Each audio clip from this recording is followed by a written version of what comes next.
Thank you very much for waiting. We will now open the Gold September campaign, Save All Children with Cancer in the World, the second WHO GICC in Tokyo, reaching 60% survival rate for children with cancer by 2030. This event will be streamed online from the National Cancer Center in Tokyo with simultaneous interpretation in English and Japanese, so you can choose the language of your choice. My name is Kayoko Irie. I will be your MC today. I was diagnosed with malignant lymphoma 30 years ago, so I am a child cancer survivor, and I'm grateful that I can lead ordinary life as a mother of a child and as a member of society. And today I feel very much honored that I can be involved in such event as today's. And I would like to ask for your cooperation to the end of this event. I would like to first announce that there will be no question and answer session today. If you have any questions or comments, please send them to MOCC website. Please note in advance that online participants will not be able to unmute your microphones or use the raise hands function. We ask for your understanding. This event was held for the first time last year, and it is the second time this year. Organizers are NPO Magokoro Organization for Child Cancer, MOCC, and the Asian Pediatric Hematology and Oncology Group, AFOG. And co-sponsors are the CEOP Asia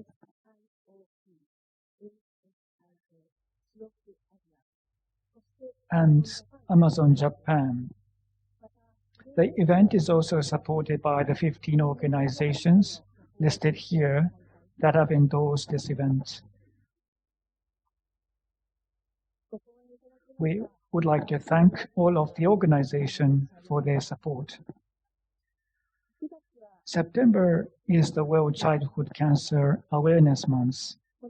This event will be held as part of the global Gold September campaign in Japan. To give you some background on this event, World Health Organization, WHO, and the International Society of Pediatric Oncology jointly submitted a recommendation to ensure the rights of children with cancer worldwide to the United Nations in September 2018, which was unanimously adopted. This led to the global implementation of WHO Global Initiative for Childhood Cancer, and today's event will discuss this initiative as the main topic.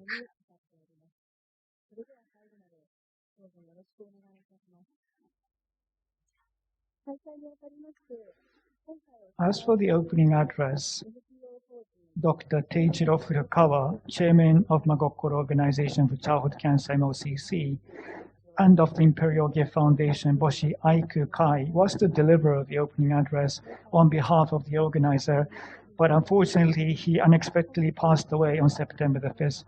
Therefore, President Akira Nakagawara of Magokoro Organization for Childhood Cancer will give the opening address. Dr. Nakagawara, please.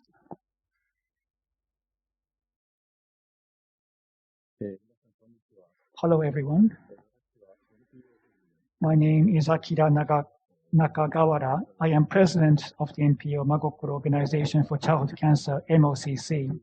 Originally, Dr. Teijiro Furukawa, our respected chairman, was supposed to deliver this address, but unfortunately, he passed away suddenly on the morning of September the 5th. I would like to express my deepest condolences to his family and friends. And we are committed to carrying on his legacy and do our utmost for the children around the world who are battling cancer. Dr. Furukawa valued the spirit of Bushido, the soul of Japan.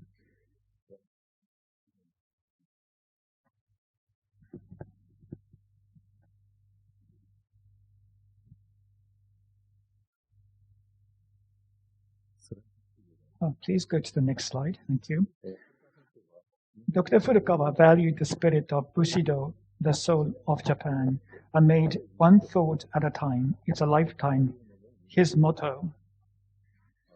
He exercised strict self-discipline, but was kind and gentle to others. He was especially concerned about children undergoing treatment for cancer and about childhood cancer survivors suffering from late effects even after overcoming treatment.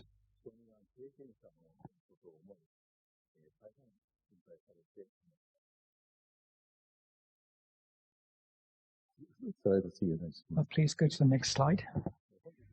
Today, with Dr. Furukawa's profound feelings toward childhood cancer in our hearts, we would like to host the second WHO Global Initiative for Childhood Cancer in Tokyo 2022.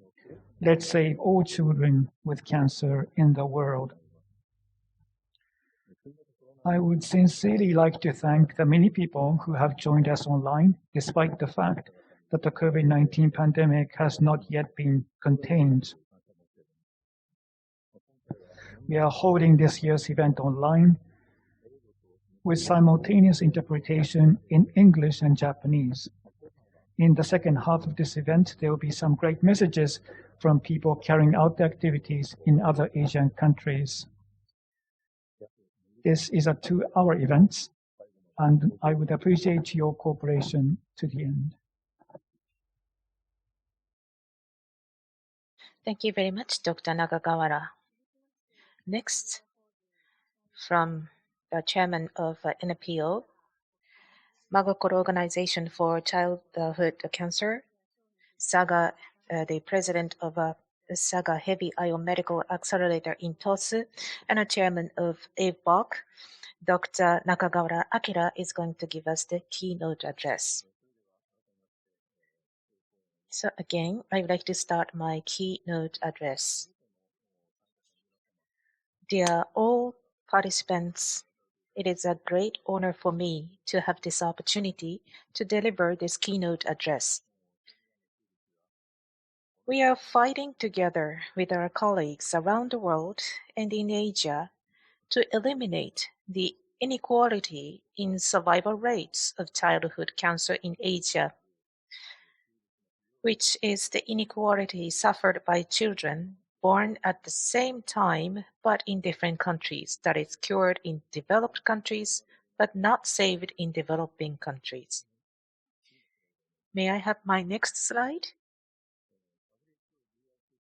Today's theme, WHO GICC, is an acronym for WHO Global Initiative for Childhood Cancer, which put forward a slogan, "Let's achieve at least 60% survival for all children with cancer."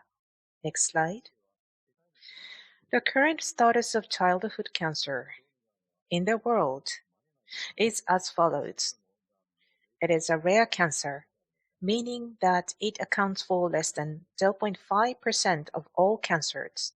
However, looking at the number of childhood cancer cases on a global level, incidence in the world is 429,000 cases per year, and in Asia, it is about 250,000 cases per year.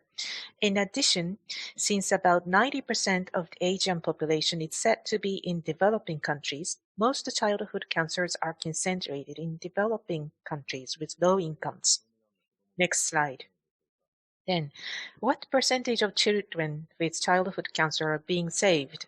According to a paper published by WHO and IARC in 2019, in developed Asian countries with high incomes, about 80% of childhood cancers are cured, while in developing Asian countries with low incomes, only 0 to 30% are cured. And the regions with the highest childhood cancer mortality rates, highlighted in red in the slide, are concentrated in Asia, Africa, and Latin America. Next slide. Reasons for the low cure rate of childhood cancer in low and middle income countries include inaccessibility to hospitals due to poverty, ignorance of the existence of cancer in children, detection of the disease often too late, misdiagnosis, wrong therapy, abandonment of therapy due to unaffordability, and treatment failure, etc. In response to these inequalities in childhood cancer cure rates, may I have the next slide? The International Society of Pediatric Oncology, SIOP, and the WHO stood up together with St. Jude Hospital in the United States. Their arguments were then brought to the United Nations, which unanimously adopted them in September 2018. That is the WHO GICC, which is today's theme. Next slide. After that, Childhood Cancer Declaration was adopted by the UN. Professor Andre Irbai at WHO and his colleagues began traveling the world to work with the International Society of Pediatric Oncology. Next slide. First, they decided to focus on 6 childhood cancers that, if treated, are known to be curable. The 6 are acute lymphocytic leukemia, Burkitt lymphoma, Hodgkin's lymphoma, retinoblastoma, Wilms tumor, and low-grade glioma. In addition, WHO has decided to take the so-called target country approach by selecting countries for intensive education and awareness activities. In Asia, targets are Myanmar, the Philippines, Sri Lanka, Nepal, Mongolia, Ukraine, and Uzbekistan. Next slide. Meanwhile, we, colleagues in Asia who were still searching for solutions to the same problem, seriously considered what we should do. Next. In fact, we, Asian colleagues, had begun discussions among Asian leaders during the 2012 SIOP Asia Congress held in Indonesia. So, 9 years later, in March 2021, a clinical research group, the Asian Pediatric Hematology and Oncology Group, APHOG,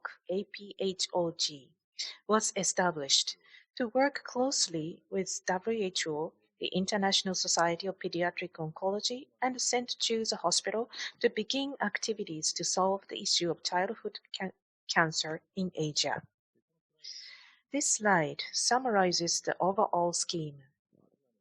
To solve the issue of childhood cancer in Asia, we have decided that the SIOP Asia will conduct education and advocacy activities, and APOC, as its action team, will conduct clinical research and survivorship activities to improve the quality cure rate.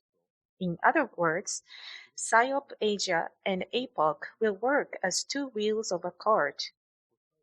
International NGOs collect donations and raises funds for the activities, and currently the Japanese NGO, Magokoro Organization for Childhood Cancer, or MOC, is playing this role.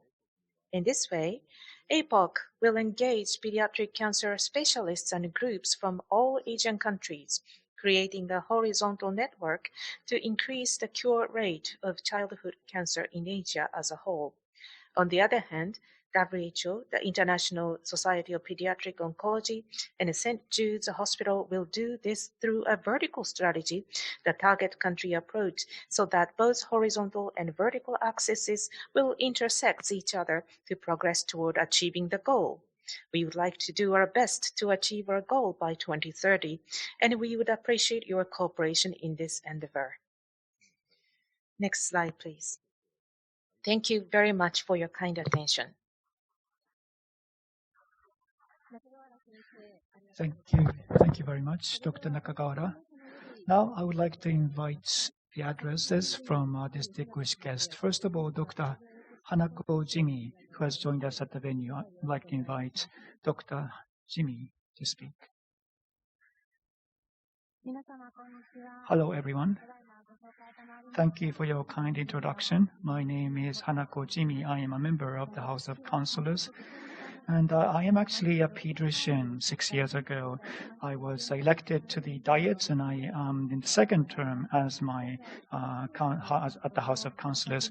And I am responsible as a Minister of State at the Cabinet Office, responsible for children development.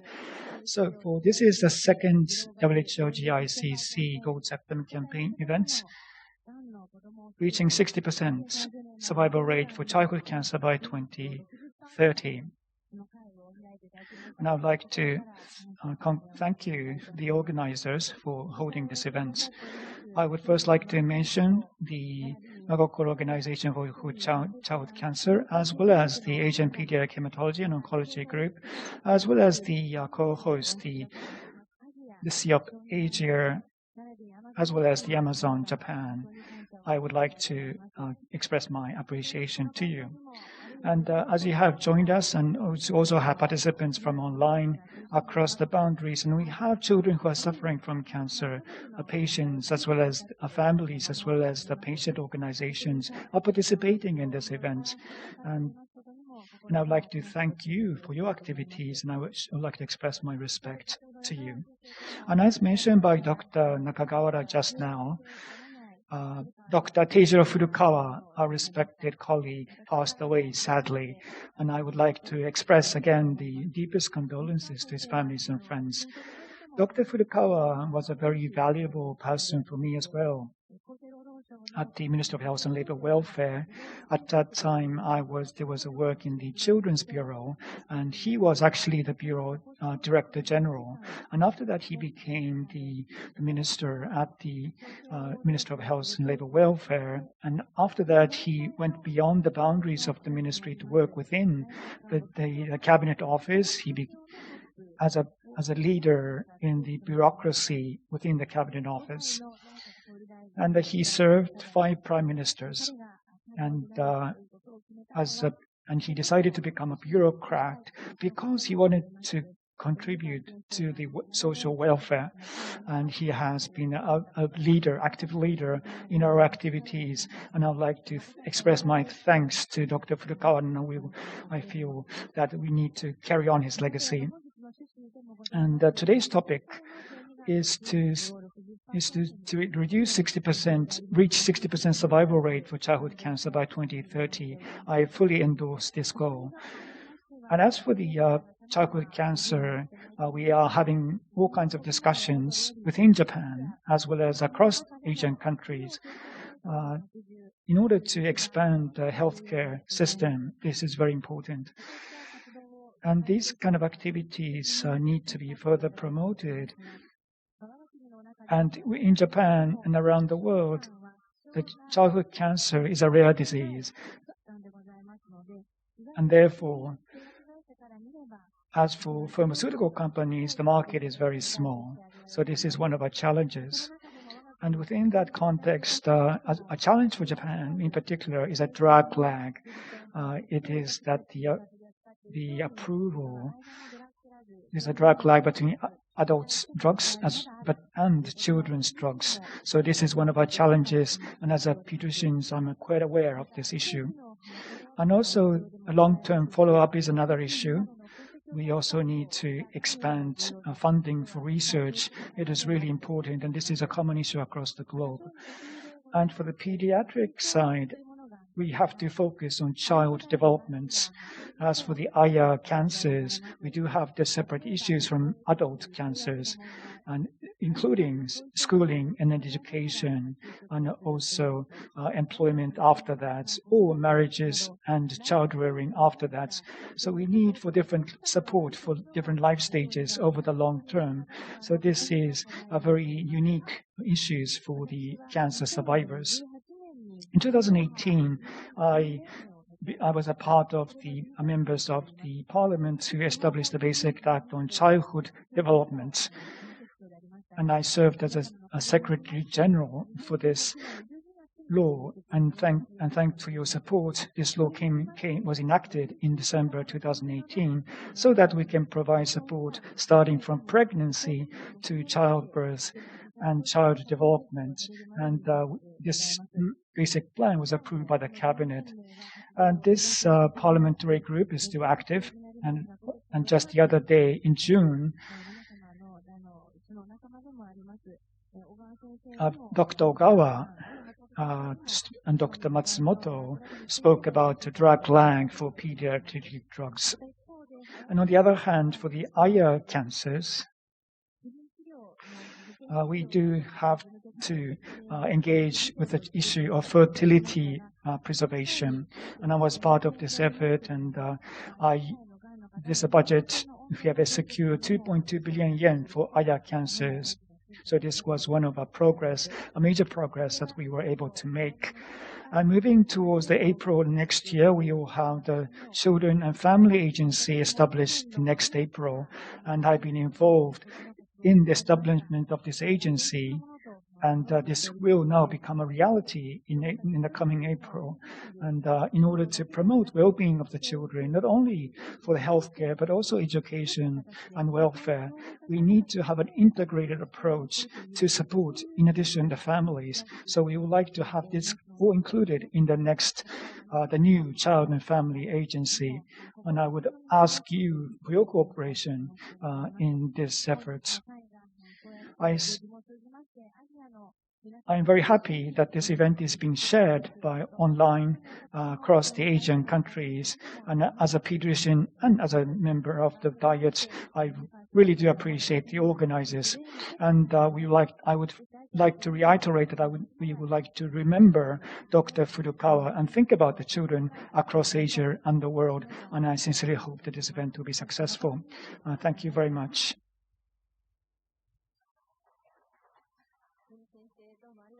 Thank you very much, Dr. Jumi.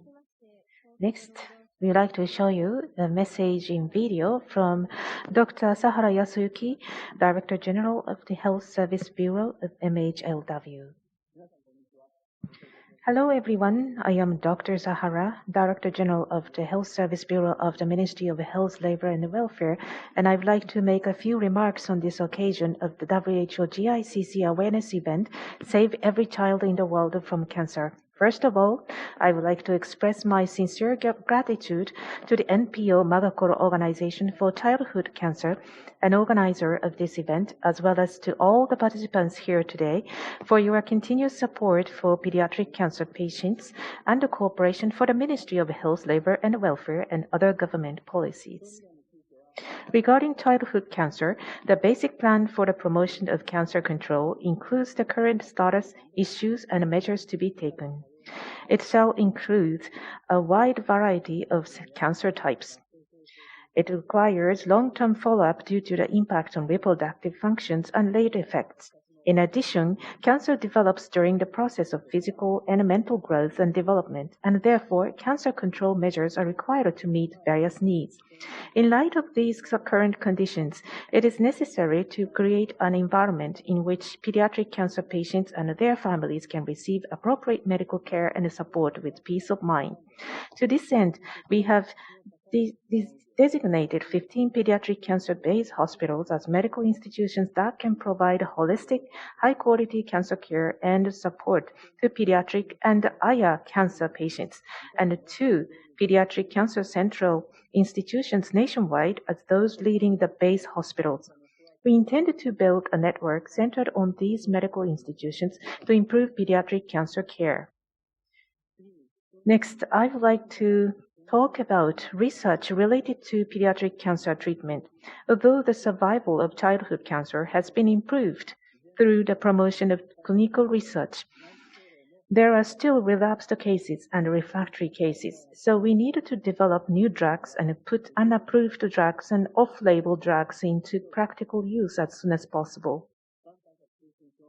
Based on the 10-year strategy for cancer research of the basic plan for the promotion of cancer control, we will promote diagnostic and therapeutic research and research leading to the development of new drugs, including the use of cancer genome medicine, with the aim of further improving the cure rate of pediatric cancer. The MHLW will continue to make every effort to further improve the quality of pediatric cancer care, and we would like to ask for the continued support of everyone involved in the pediatric cancer care, including those concerned with this event today. With this, I would like to end my brief greeting. Thank you very much.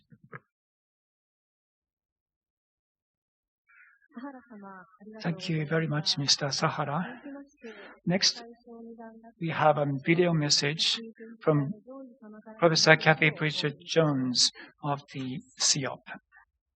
Hello, I'm Kathy Pritchard-Jones, President of the International Society of Paediatric Oncology. I'd like to thank CEOP Asia, the Asian Paediatric Hemato-Oncology Group, and the Magakura Organization for Childhood Cancer for the opportunity to speak in this important event. The vision of CEOP, which I'm sure we all share, is that no child should die of cancer. Cure for more and care for all. But curing childhood cancer requires specific skills and organisation, not only of the multidisciplinary teams of doctors, nurses, other healthcare professionals, and research scientists, but also greater awareness and support from civil society, ministries of health, and international agencies. That's why we're here today in Gold September, International Childhood Cancer Awareness Month. We want to celebrate the progress that's been made and to advocate for further improvement. We know that we need greater awareness that cancer does affect children and young people, that it is curable with treatments that are affordable, and of the importance of early diagnosis to make treatments less heavy and more effective, and similar importance of integrating clinical and translational research into care pathways to continually learn and make treatments safer and more easily accessible to all those who need them. By working together, we can all support the World Health Organization's Global Initiative for Childhood Cancer to ensure a brighter future for all children with cancer across Asia and indeed worldwide. Thank you for listening, and I look forward to joining the debate in a few moments.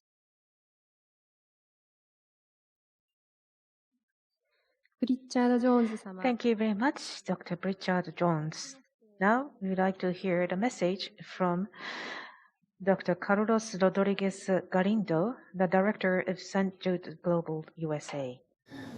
Dear members of the organizing committee, dear Mr. Teijiro Furukawa, Chair of the Imperial Gift Foundation, Boshiai Kukai, Dr. Akira Nakagawara, Chair of the Asian Pediatric Hematology Group, dear representatives of the Asian Pediatric Hematology Oncology Group, the House of Councillors, the International Society of Pediatric Oncology, the Union for International Cancer Control, and the members of the Presidium.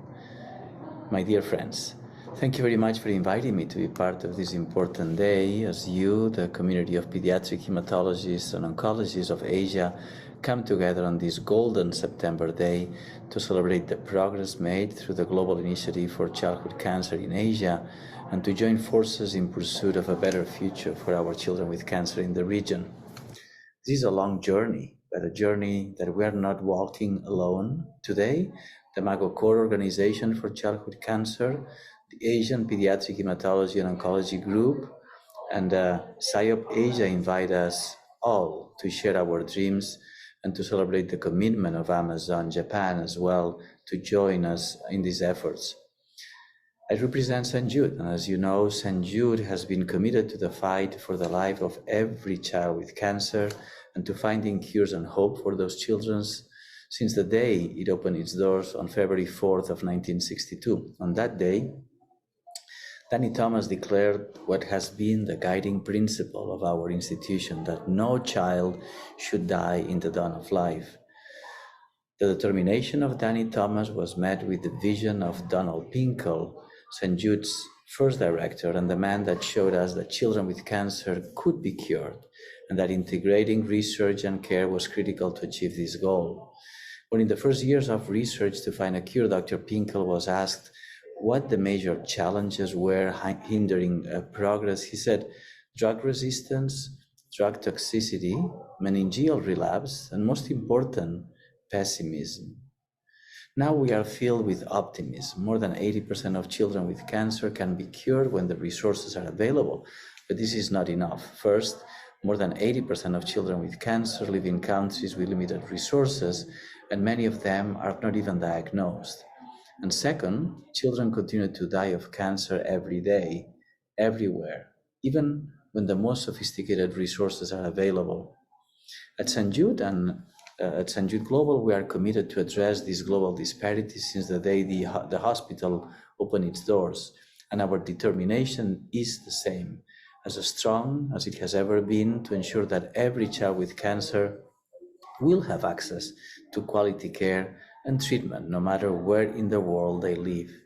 The St. Jude Global Program works to increase capacity, to facilitate access to quality care, and to reduce the workforce gap through a comprehensive educational initiative that we call the St. Jude Global Academy, and by fostering research to generate the evidence that is needed for a transformative advance. And finally, through resource mobilization programs to help create sustainable models across the world.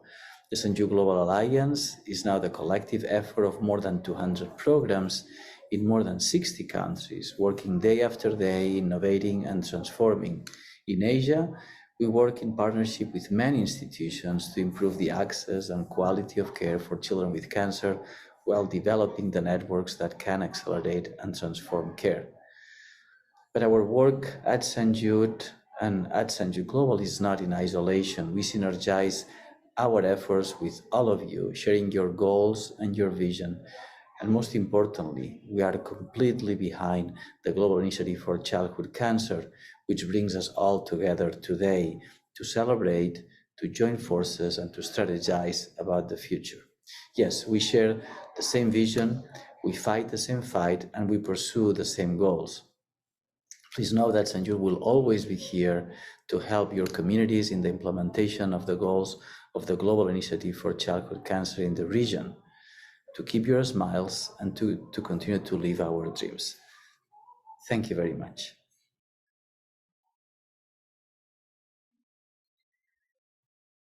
Rodriguez Galindo様、ありがとうございました。Rodrigo Galindo, thank you very much. We next have a message from Dr. Teze Kutluk, former president of the Union for International Cancer Control. Dear friends, ladies and gentlemen, I would like to thank Professor Akira for the kind invitation to give a short speech in the opening of this event.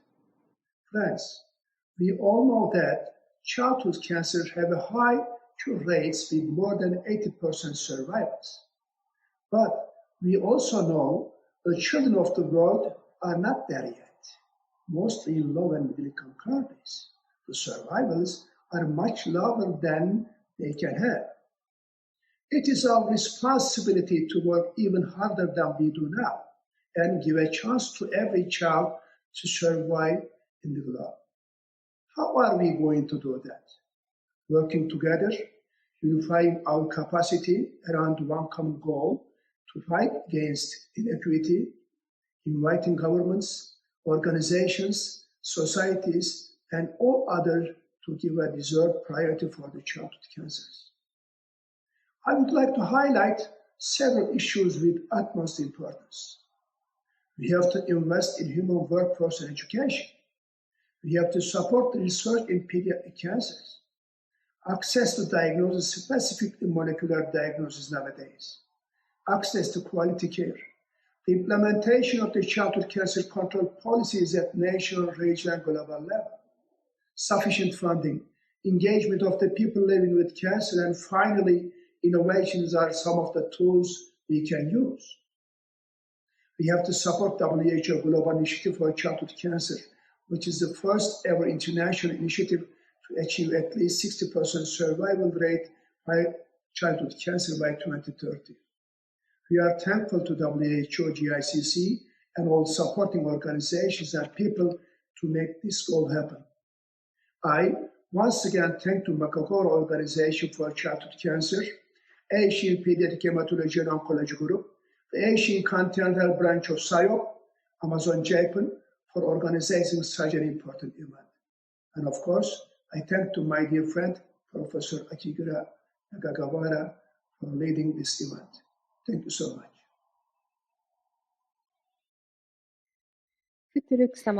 Thank you very much, Dr.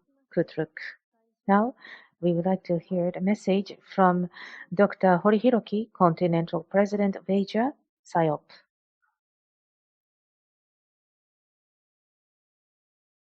Good afternoon, ladies and gentlemen, and distinguished sponsors of this symposium. First, let me express my gratitude to Dr. Akira Nakagawara for giving me this opportunity. My name is Hiroki Hori. I'm pediatric oncologist working in Japan. I am currently in the position of the Continental President Asia of International Society of Pediatric Oncology, SIOP. SIOP Asia Continental Branch is conducting some project to improve the clinical practice for children with cancer in low and middle income countries in Asia, in collaboration with the SIOP main office and Asian Pediatric Hematology and Oncology Group, AFOG. AFOG is a very important partner for SIOP Asia. Although members are overlapped across the societies, each society has its own purpose and role. AFOG is now constructing a platform to perform highly qualified clinical trials in Asian countries to improve the treatment outcome of children with cancer. Then, AFOG is expected to conduct international clinical trials in the future. SIOP Asia takes part in human resource development for pediatric oncology in Asia, distribution of new knowledge and technology in the field, and enhancement of liaison care with nursing and parent peer support groups. AFOG and SIOP Asia will continue to collaborate and mutually support each other in implementing activities for children with cancer and their families in Asia. Asia is the largest and most populous continent. We also have cultural and religious diversity. The economic status of each state is varied inside the continent. Some need more support to reach the goal of WHO GICC, while some have higher potential to support others. We have to start with knowing the need for better practice in low and middle income countries in Asia. Japanese pediatric oncologists have achieved the good result of clinical trials compatible with those in Western countries. They have accumulated a lot of practical and research experiences in the process of their advancement in the last several decades. I really hope they will raise their awareness for the partnership with other Asian countries. I believe this symposium will be useful for thinking about a future style of international collaboration between Japan and other Asian countries. I wish the success of this symposium and the advancement of practice and research of pediatric oncology in Asia. Thank you for your attention.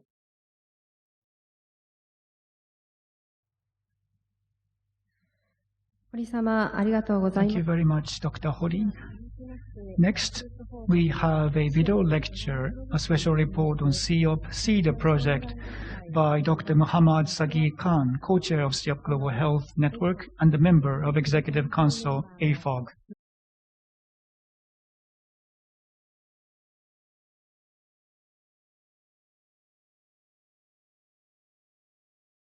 Hello, friends. Thank you so much, Dr. Akira, for inviting me to this prestigious symposium. I am Dr. Muhammad Sagi Khan from Pakistan, Chair of SIOP Education and Training Committee and co-chair of SIOP Global Health Network. So I'm going to share with you a brief introduction of SIOP Childhood Cancer Early Diagnosis and Appropriate Referral, that is CEDAR project, It is launched by SIOP Education and Training Committee in collaboration with International Pediatric Association's Strategic Alliance Group on Non-Communicable Disease. SIOP's mission for 2021-25 is to improve the lives of children and adolescents with cancer through global collaboration, education, training, research, and advocacy. So our goal 3 is to provide access to updated evidence-based knowledge for delivering the best possible services to childhood cancer patients, with the main focus on guidance about early diagnosis and initial management, face-to-face educational and training opportunities, and online educational resources. As you know, the outcome of childhood cancer in high-income countries have improved about 80% by the advent of multimodal therapies and supportive care. However, the survival outcomes in low and middle income countries are quite lower, where nearly 90% of the children with cancer reside. Early diagnosis plays a fundamental role in pediatric oncology that allows an opportunity for timely treatment while disease is still in its earlier stages.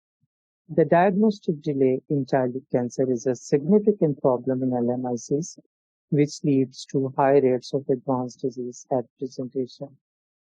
Delayed diagnosis, underdiagnosis, and particularly no diagnosis, which is estimated to be around 50% of the cases which have never been diagnosed, particularly in LMICs, are because of lack of early recognition of symptoms and signs of childhood cancer among healthcare providers, and barriers to access prompt consultations and referrals to higher levels of care. SIOP CEDAR project, in collaboration with International Pediatric Association, is here to improve the knowledge and understanding of general healthcare providers, including practitioners, family physicians, pediatricians, and community nurses who are involved in the initial care of pediatric patients suspected of having cancer. We are going to offer practical advice from oncology experts from all around the globe for better knowledge to identify the children with suspicion of cancer at the earliest possible stage. In the first phase of CEDAR project, there will be a focus on 6 WHO index cancers, which include ALL, Hodgkin's lymphoma, Burkitt's lymphoma, Wilms tumor, retinoblastoma, and low-grade glioma. And we have global representation of speakers and the panelists in these sessions. So we already have the first launching session conducted on 9th of September on outcome of childhood cancer gaps and disparities to be addressed. And from October till March, we have 6 sessions on WHO index cancers. All these sessions are CME accredited by European Accreditation Council for Continuing Medical Education, and it's a free registration offered by SIOP. And you can retrieve further information on the SIOP website on the given link in the bottom of the slide. So this was a very successful session on 9th of September, which was in line with the Bold September activities of SIOP. We had simultaneous Spanish translation offered for the Spanish listeners, and also we have over 200 participants. And you can see the esteemed speakers from SIOP and IP and WHO, Professor Kathy Pritchard-Jones, Dr. Angel Bavli, Dr. Roberta Ortiz, Dr. Eji Sopiriadi from Indonesia, and Dr. Michelle Foreman. So the next upcoming session is on diagnosis and referral of acute leukemia, which will be held on October 14th, moderated by Dr. Rashmi Delvi. And you can see the speakers, including Dr. Federico Angelon from Latin America, and Dr. Bhutramasi from Africa. And the panelists will include Dr. Scott Howard, Dr. Jai Lee, and I play presentation as well. So for further information, please visit SIO's website, or you can write on the email given. And we really appreciate if you can disseminate this information amongst your colleagues, the pediatricians, the community nurses, and the practitioners, and also the fellows and the residents in your teams to join these very much academic sessions. Thank you so much. I really feel honored to be the part of this symposium. Thanks all the organizers, and I would be happy to take any questions if there are any. Thank you. ありがとうございます。 Thank you very much. Now, we would like to conduct donation presentation ceremonies by Amazon Japan GK. Today, we have Wayne Anthony Angus, the head of FC Business Division of Amazon Japan GK. Before conducting ceremony, we would like to show you the video which introduces their commitment to the pediatric cancer. Goes Gold for Kids with Cancer is a global campaign that helps raise awareness for childhood cancer. 子供たちはずっと入院生活でパジャマを着て過ごしています。 One of the big things we do is we wear PJs all across the globe on the same day. We have a lot of fun. Associates, managers, rocking their PJs. 2年前に、急性リンパ性白血病として診断され、入院して、闘病生活を送っていました。私のように、白血病で戦っているような小さい子供たち。Kids being sick, it's really hard. 子供にとっても非常に過酷な病気です。My daughter Sequoia was diagnosed with cancer, and so we were thrust into that world of navigating hospitals, doctors, all of these things. Andrew, my oldest, who was a normal active toddler, and then he was diagnosed with acute lymphoblastic leukemia, and we were told that there's a 60% recovery chance. You just think, can we cope with all this? And it was traumatizing. The culture that Amazon has, it's really about just taking care of each other. It was always family. その子供たちを応援する取り組みだというふうに考えています。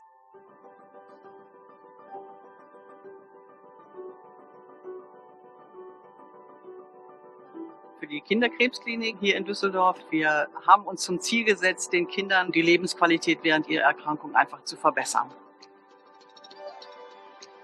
Wir konnten mit den Spenden ein Fernsehapparat fürs MRT anschaffen, damit man keine Beruhigungsmittel mehr in dem hohen Maße geben muss. Untersuchungen werden angenehmer, die Diagnostik wird angenehmer. Wir hatten jetzt sogar eine Forschungsstelle, diese wurde auch durch Spenden finanziert. Alles, was wir tun möchten, ist, die Kinder glücklicher zu machen und gesunder zu machen. Und sie helfen uns damit unglaublich. Our son survived. We've seen the worst side of cancer and the best side of cancer. Fortunately for us, Sequoia is healthy, thriving. We will never forget what happened. What we want to do as a family is to raise awareness, because there's other kids out there just like her, fighting some hard battles. We are so close to making sure every kid survives cancer. Alle zusammen, yes, we can. What a difference we can make. ぜひ現場でパジャマを着て作業をして、子供たちに優しいメッセージを送ってあげられればと思います。And let's bring those smiles to the kids and families' faces. Vielen Dank, Amazon, kann ich dann nur sagen.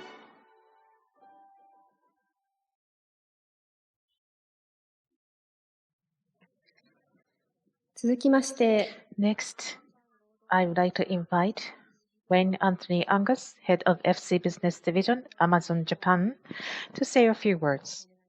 Please.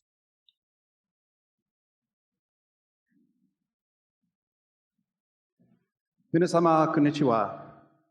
Amazon Japan no Wayne Angus. This is Wayne Angus of Amazon Japan. Good afternoon, everyone. Thank you for having me. To be here today, and thank you for the invitation to be here with you today. As you saw on the video, Amazon Japan and Amazon Global every September participates in Amazon Goes Gold, a program that is designed to raise awareness about childhood cancer globally. It is our honor today to present you a donation to your very important cause. We hope that this donation will go a long way in helping you to be effective in your objective and your mission that you articulated earlier today. Thank you again for the opportunity and good luck with everything and all of your endeavors. Minasama, domo arigatou gozaimashita.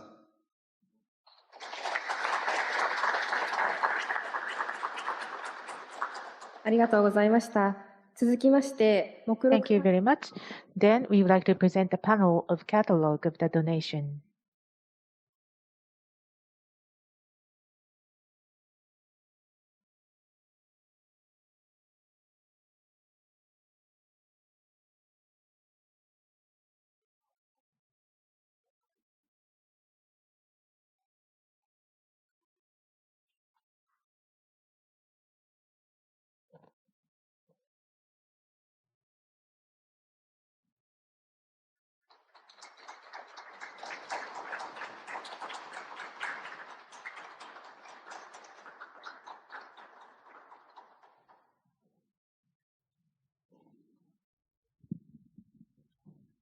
Thank you very much for really a great donation given by Amazon and Amazon Japan GK. So this is given to the activities of the team conquering children's cancer in Asia. That include SIOP Asia, Asian Pediatric Hematology and Oncology Group, APOC, and NGO Magokoro Organization for Childhood Cancer, MOCC MOC. So in Asia, about 250,000 children suffer from cancer every year. So most of them are living in low and middle income countries in Asia. Then they are struggling and sometimes eventually dying. In collaboration with WHO, SIOP, and SIOP Asia, St. Jude Global, we will go forward together to eliminate such inequality to save the lives of children, all children with cancer in Asia in the near future.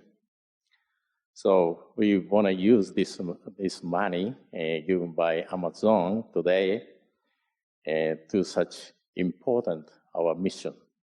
Thank you very much.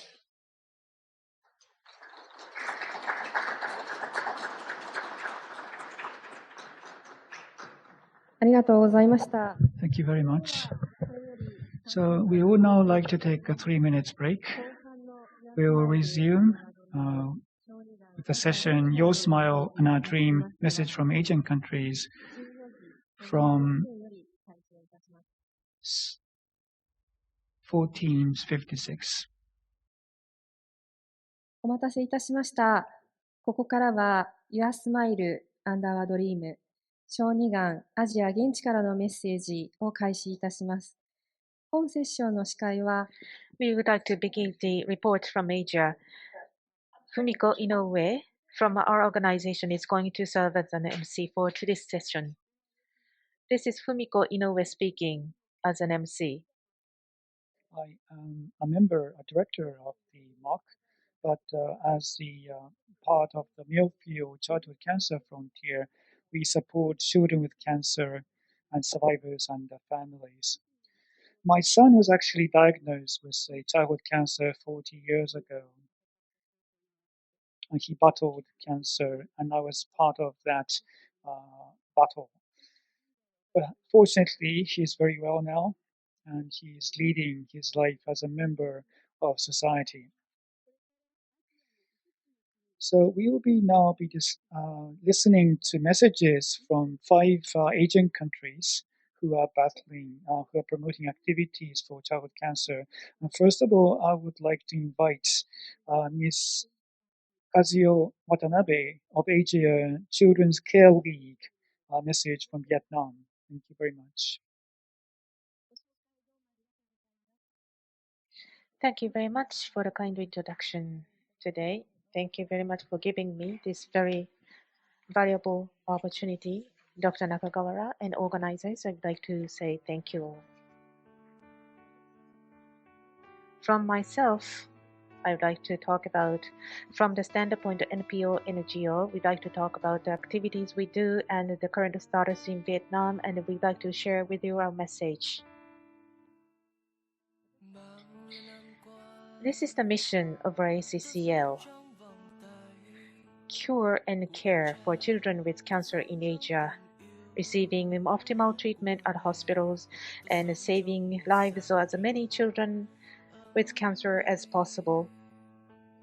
And necessary care will be provided during the treatment and beyond by linking people to people based on their needs.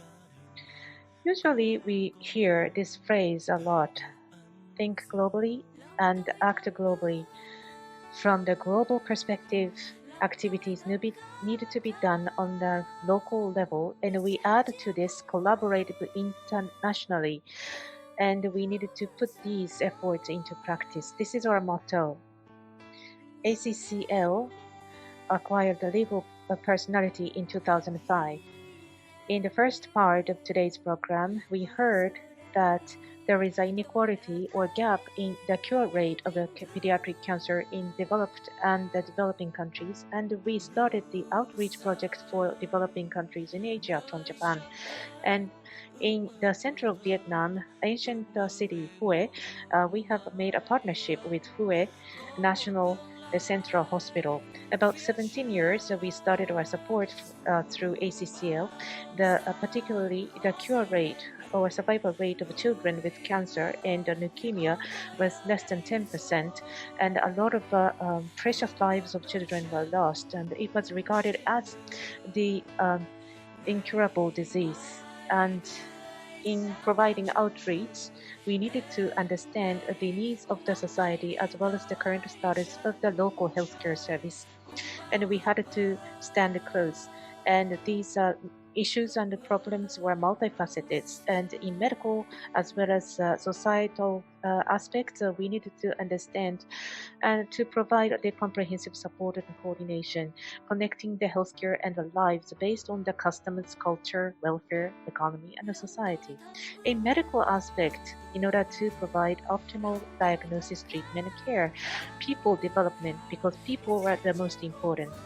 In order to enhance the expertise in the practice and the training in and outside the country, and the technical support, consultation, coordination, and education were provided at various opportunities by inviting experts. In order to enhance the healthcare environment, we improved the hospital wards and also supporting the provision of the medicines and the medical devices which were in lack, and also worked on the nutritional management, and also the early detection, reference, diagnosis, treatment, follow-up were very important for saving lives. Therefore, we put efforts in the collaboration in education. Then coming to the societal aspect, in order to promote the treatment, we needed to understand the current status of the patients and their families. We have to stand by their feelings and awareness to provide support for the lives fighting the disease. And we established a family group and one family spirit. With this spirit, let's overcome the disease. And this has become the important pillar in supporting the travel expense and the treatment expenses, and also financial assistance were provided, and the infection control and understanding and education to eliminate the prejudice and the discrimination. And given the COVID-19, we haven't been able to travel for a long time. And here comes the time that we have been waiting for so long. For the first time in 2 years and 8 months, we have been able to conduct activities in Vietnam. Here are some pictures. But before that, the BGM that you are hearing is the song in Vietnamese. a theme song sung by the medical school student volunteer group of the Hue the medical university in Vietnam. These volunteers are supporting the children with cancer. And Dr. Hugh Ray, who was the second year in the medical school at the time, made this song and by inspired and being moved by its contact with the children with the pediatric cancer, and they're full of the emotions. And we like to use this song because this matches the theme of today's conference. These are volunteer medical students. They are very energetic and powerful. They are acting as if they were elder brothers and sisters, and they are being very close to the children and encourage them spending fun time. Let's celebrate together the events for children in Vietnam. The International Children's Day. If you think of the the Children's Day, it is May 5th, but in Vietnam it is on June 1st. On this day, they are praying for the sound growth of children and celebrate. And the volunteer group of the medical school are enjoying the lion dance or sing a song or playing games. And they are planning a very enjoyable event for children in the hospital. And among the seasonal events in Vietnam, Mid-Autumn Festival is one of the very vibrant and active festival. It took place about 2 weeks ago. And in Vietnam, it is called the New Year's Day for children. They enjoy eating mooncakes, and lion dance and lantern were held in strolling the street. As you see in this picture, volunteers from the medical school prepared a lot of gifts, and they delivered them to the children in the hospital with cancer. This is taken on the New Year's Eve, taken in the hospital ward.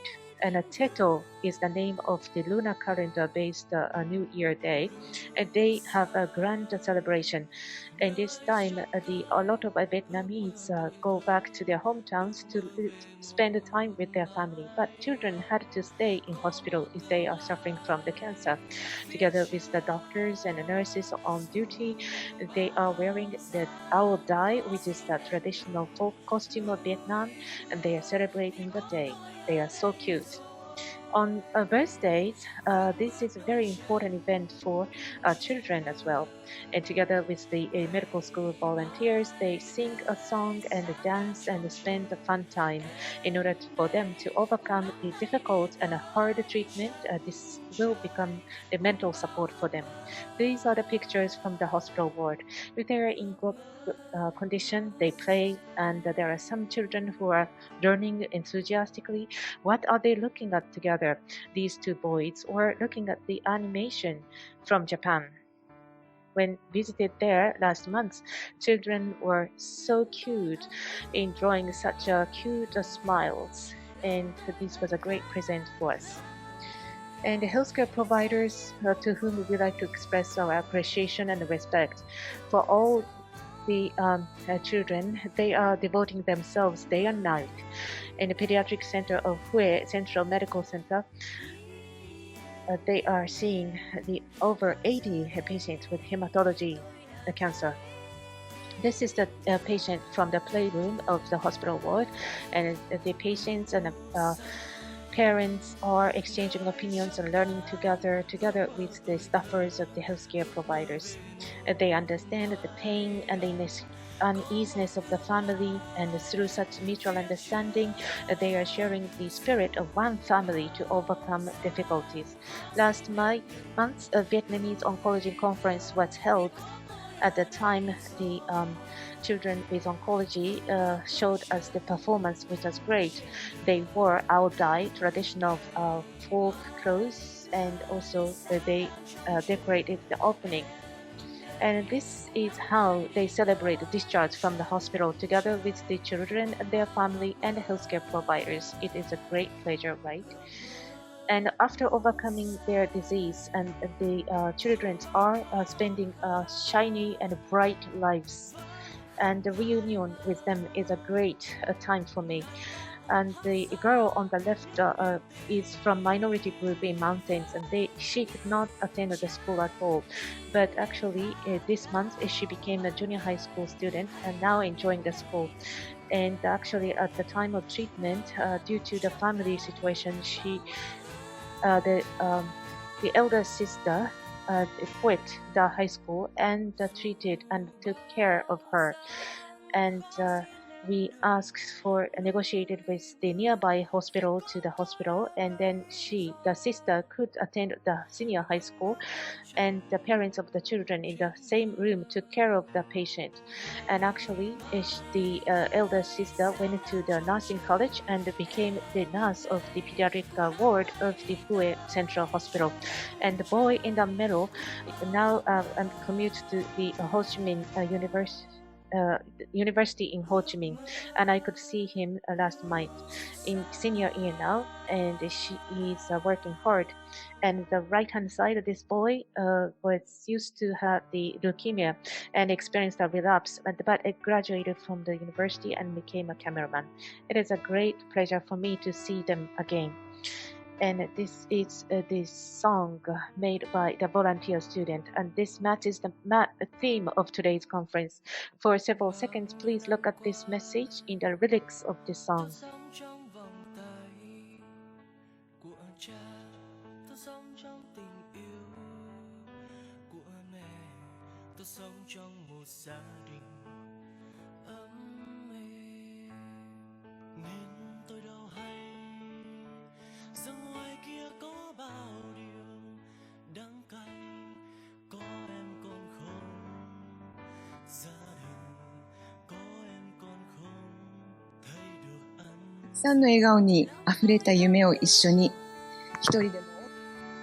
So, forever dreams together and with a lot of smiles, and we believe that we will be able to maintain the well-beings.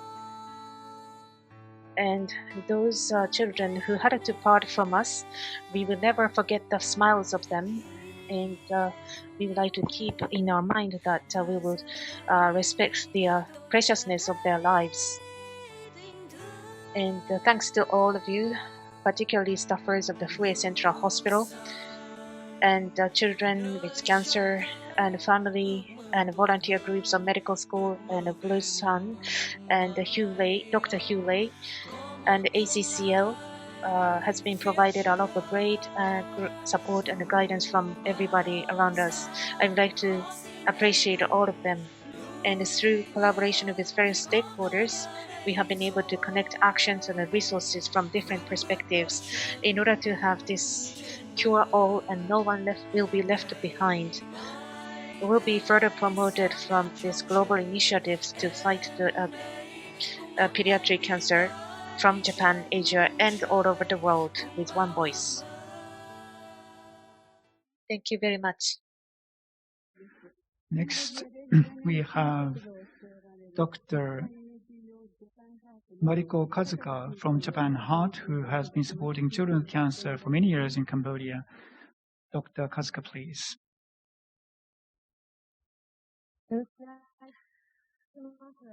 Hello, my name is Mariko Kakazu, and I'm a long-term volunteer physician with the NPO Japan Heart.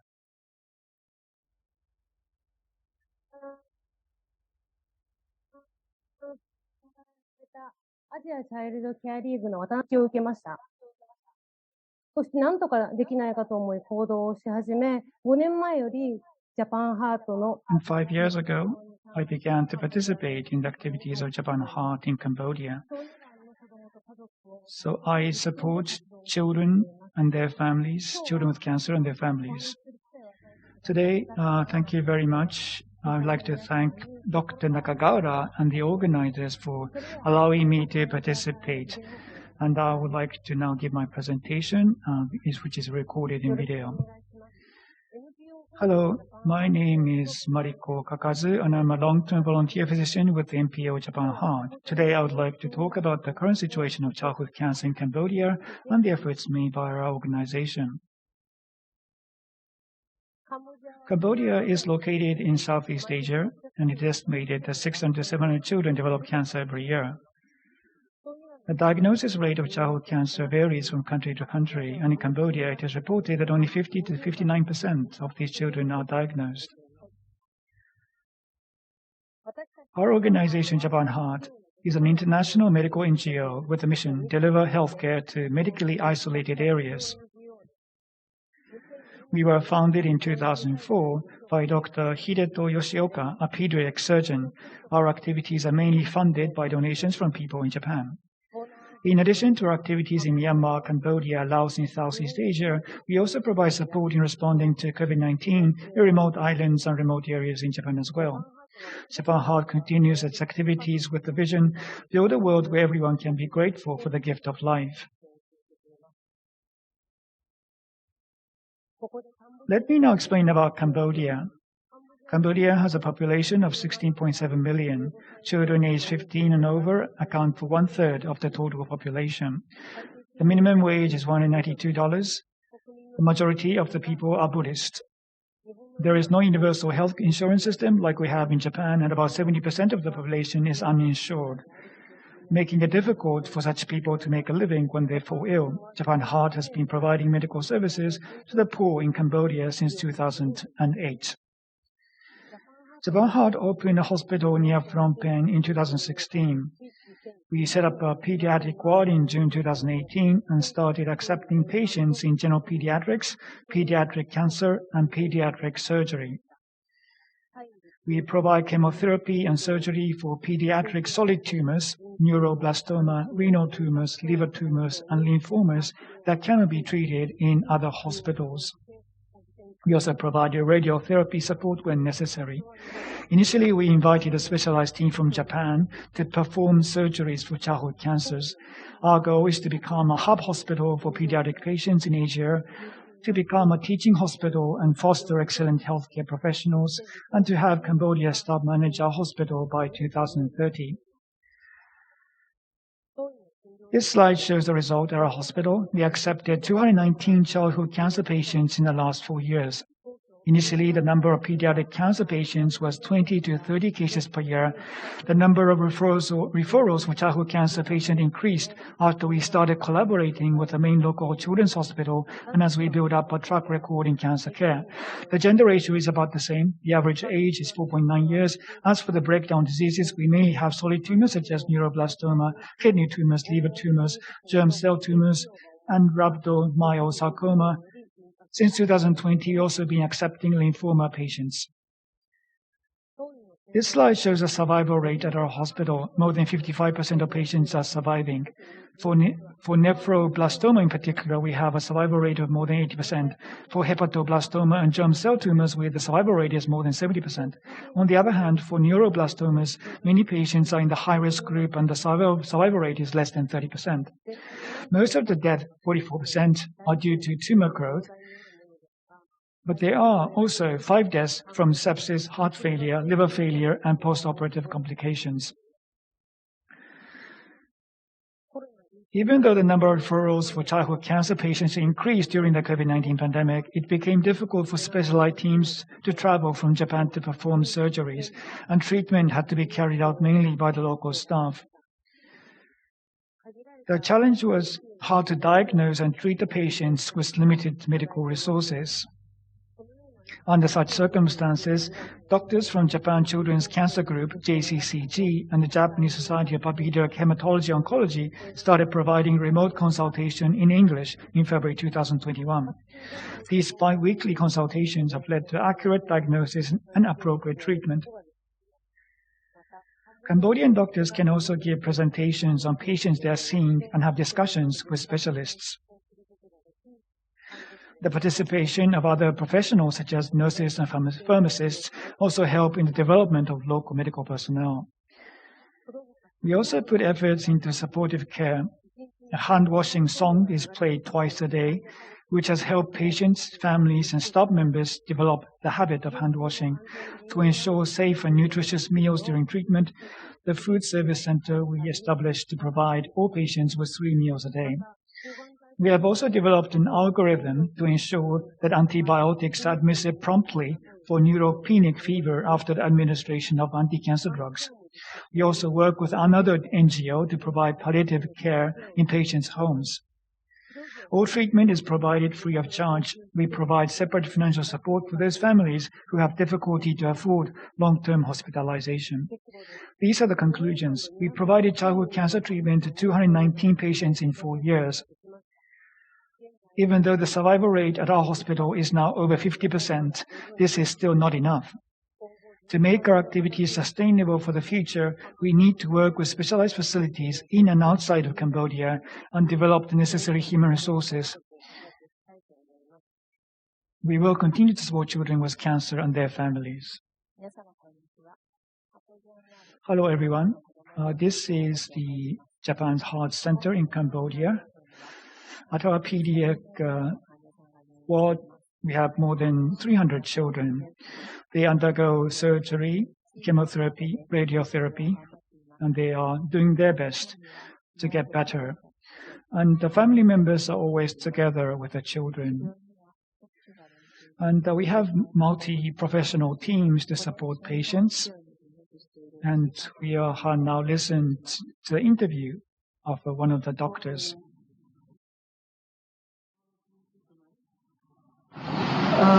Everything like surgery, medicine, chemo, radiation therapy, supporting care, nursing care, everything is important. We need all of the department, we need specialists, all of them specialists. And the most important for the oncology treatment is patient and patient family. We really need the good cooperative every time, every situation, every problem need to solve from them. And we also need the understanding from the patient family about the oncology disease and oncology treatment.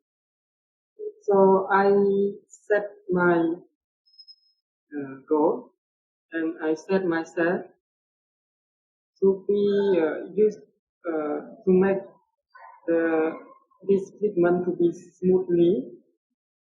I must to be expert and very good pediatric surgeon, and I need to know much more about the oncology disease, especially the disease that we met in our hospital.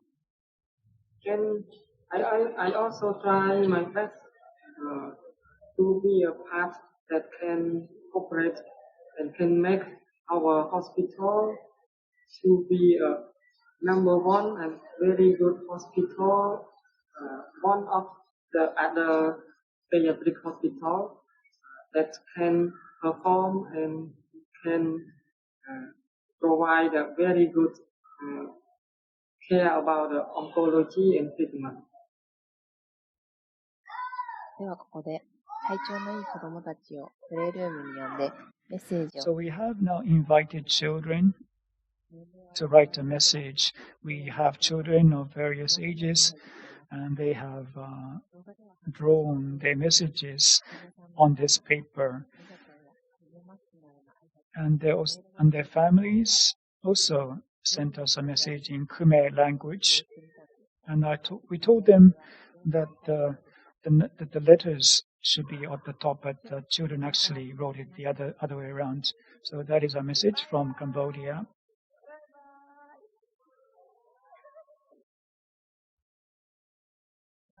So for children who are not feeling well, when they were first hospitalized is now getting better, and that really makes me happy. Even though we do have many challenges, we will try to nurture health professionals in Cambodia and try to support as many children with cancer and their families.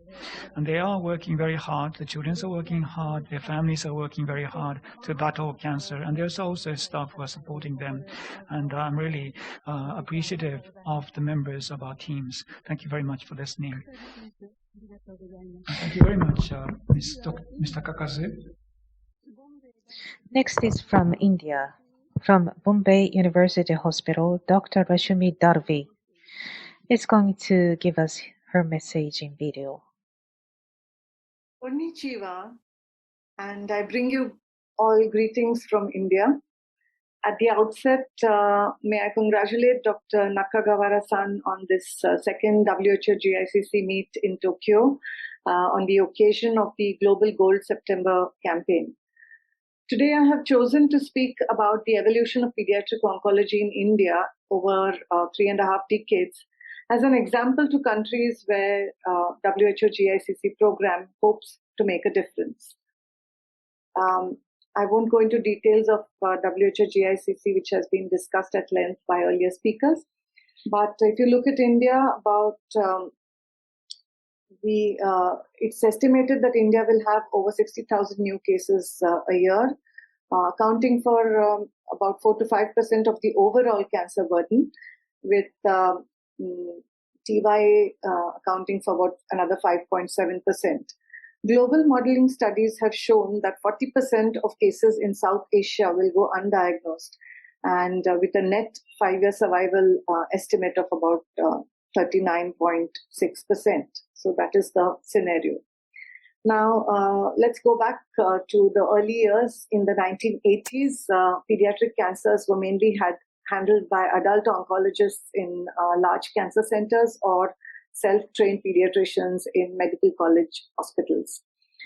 Our outcomes those days were quite compromised. Survival outcomes were compromised by infections, poor nutrition, hygiene, blood product shortages, transfusion-transmitted diseases, and lack of dedicated staff, and so on.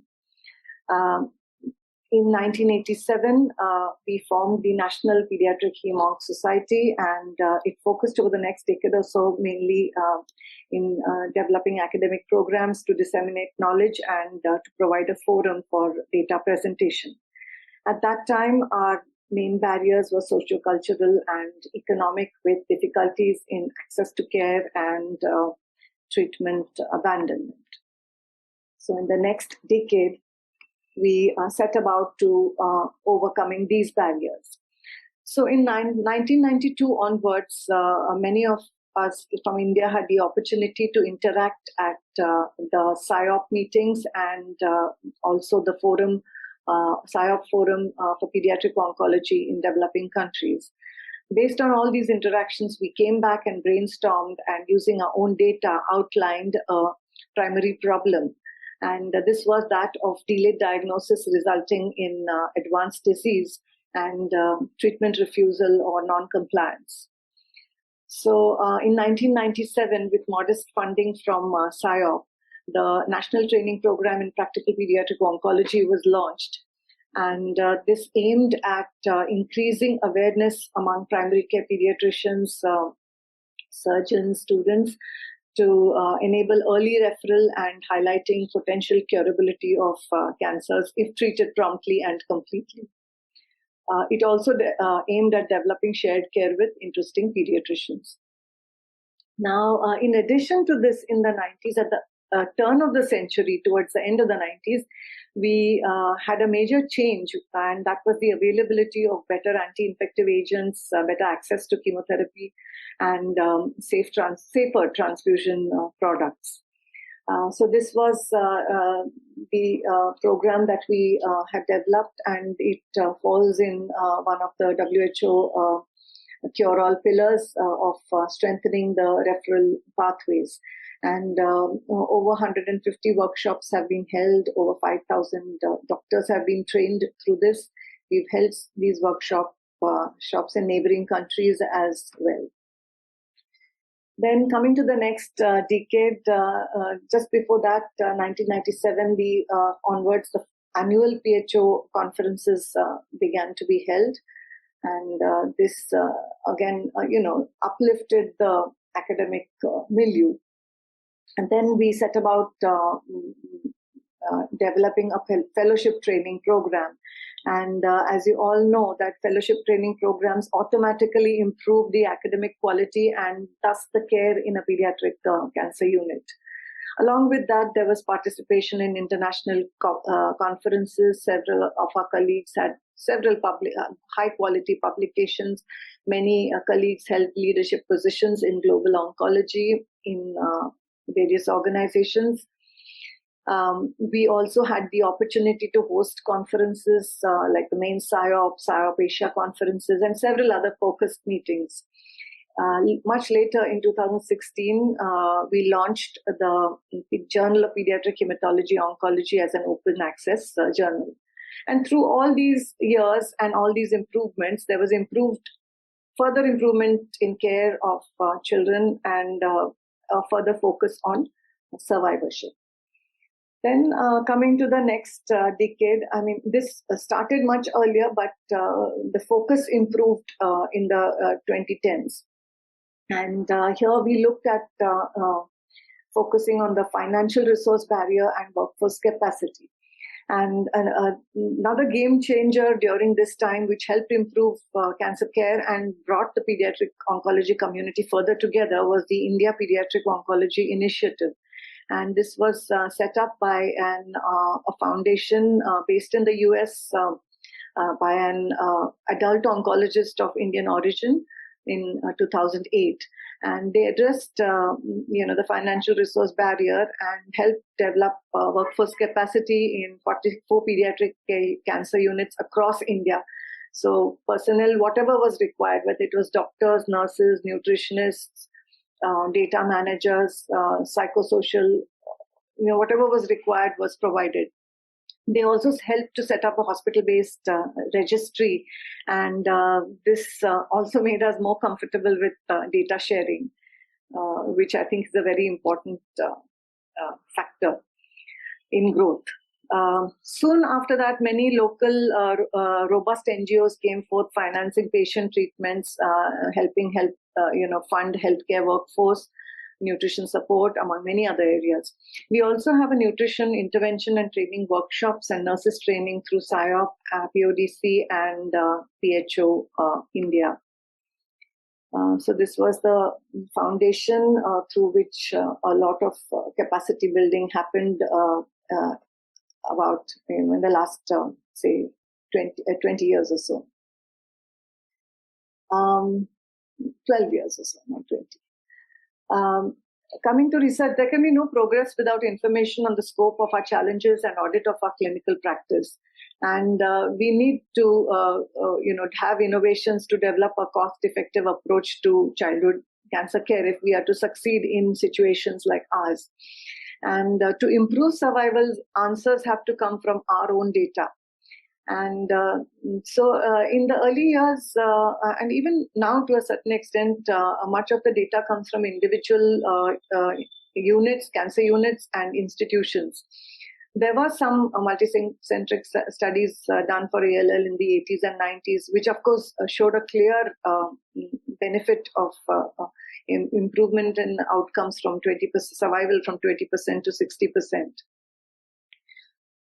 Then we come to the Indian National Pediatric Oncology Group, which is now called the INPOG, with the inclusion of hematology.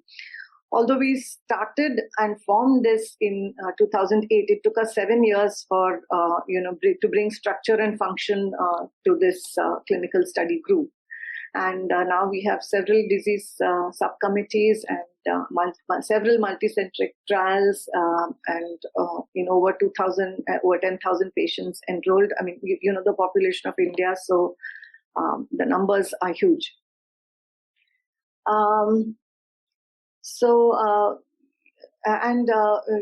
one important thing is that professional societies play a major role in driving scientific and clinical advancement. And childhood cancer care being a continuum of care, needs a continuum of care with multidisciplinary stakeholders. For them, these organizations provide a common interactive platform for networking and dialogue to help share challenges and best practices and to foster collaborations. So then where do we stand today in India? We have definitely achieved a significant amount of progress. We do have a strong network for care and research. We have holistic care, but this is not enough for the kind of population and the numbers that we actually need to reach out to. We are lucky to have a vibrant young generation who will take the torch forward in a much better way. We do have robust NGO support, although nothing is ideal and enough, but we do have robust NGO support. We now have stem cell transplantation in several centers. We have our own CAR T cell being developed locally, but we still have miles to go. One thing I want to just touch upon as a philosophy for care in LMICs, that our frontline therapy should be aimed at cure preferably, because often the first chance is the best. You need to have robust supportive care. That is the backbone of success. And innovations need to be explored for developing affordable approaches to curing cancer. And of course, novel therapeutics will be required for those who need it. And on the right, what you can see is this is a roadmap of our development. And, we started off with developing our own national group and interacted on various platforms. Then we identified what our needs at that point in time were and developed a plan for,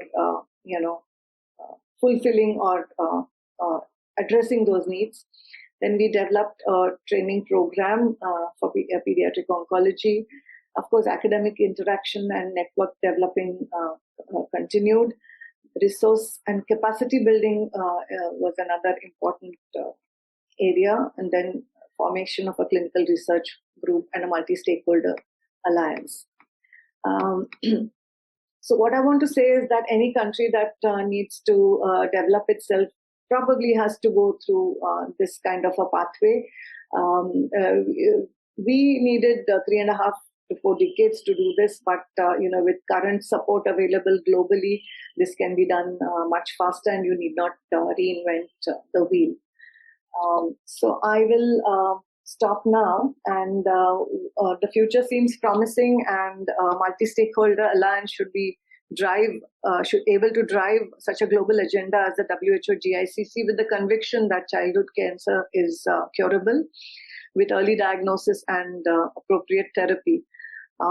So I'll stop here now, and arigato gozaimasu to the Makogoro Organization for Childhood Cancer and Amazon Japan for your wonderful support. Thank you.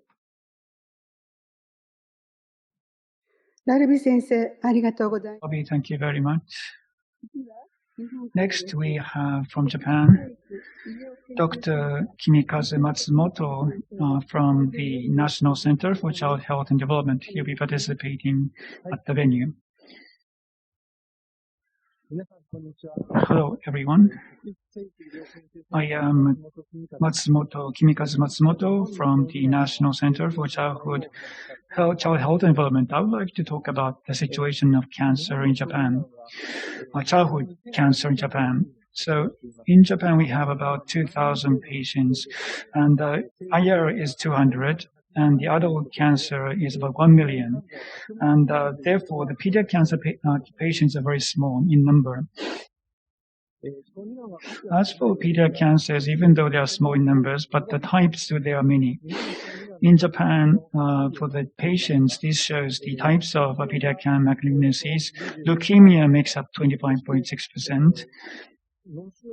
And the brain tumor makes up 2.3%. And in 2013, the Minister of Health, in order to provide began a core hospital project, and there are 105 hospitals, and we have other networks of hospitals, and we also have a training facility in 105. So we do have a very large integration of hospitals in cancer. At the National Center for Child Health and Development, this is the only pediatric hospital center.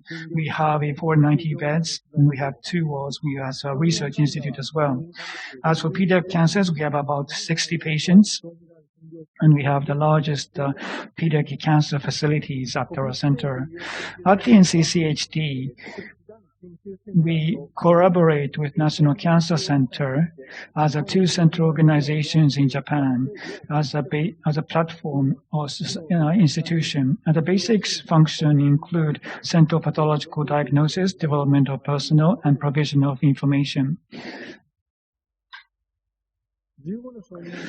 As we have 15 core hospitals, which makes up about 10% in terms of numbers, but in terms of cancer patients, number of cancer patients, which makes about 56.9%. It looks at 24 cases. We have a network of other hospitals, and about 57% is diagnosed by the hospitals and those network hospitals. And in Japan, to provide pediatric cancer, we have the core hospitals as well as the academia, which is the Japanese Society of Pediatric Hematology and Oncology, JSPHO, and the research group, which is the Japan Children's Cancer Group, GICC. And so these are the 3 organizations that are working jointly to provide care for pediatric cancer patients. As for JCGG, was established in 2014. This is a research group. We had a JPLG that was focusing on the leukemia, lymphoma, as well as a solid tumor. This has been integrated as a research team, and about 75% of the funding is come from donations. Now, as for one of the issues we have is a long-term follow-up of pediatric cancer survivors. So about 80% of pediatric cancer patients are cured. However, after they have been cured, about 40% of the survivors, there are some kind of late effects, late complications, and some has multiple symptoms, making up 37%. And some of those have limitation in daily life or social activities, which makes up 14% of the whole.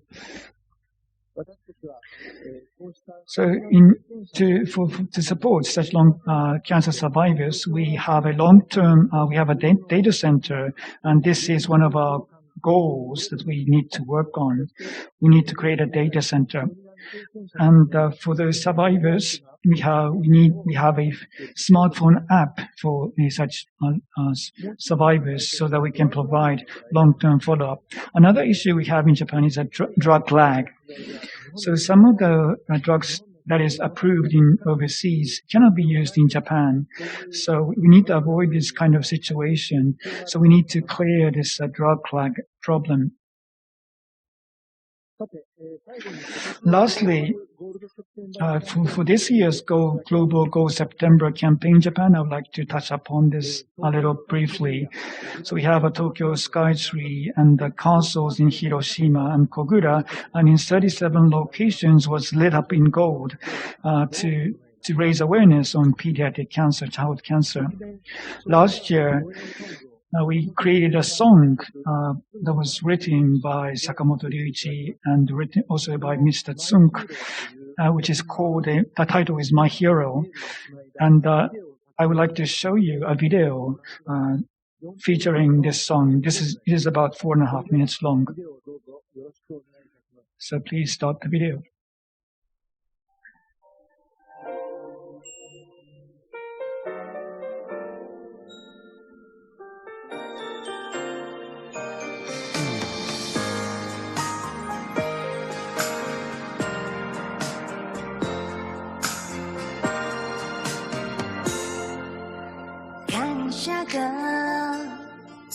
湧き出てくる君を見てると笑顔が溢れてくる君に触れると困らせていいよ怒っていいよ休んでいいよ続けていいよ出会えたことが奇跡の奇跡一度きりの人生だし楽しまなくちゃ欲張らなくちゃそれでこそ My hero My hero See you tomorrow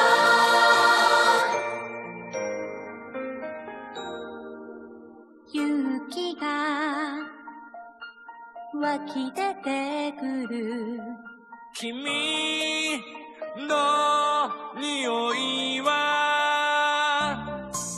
未来が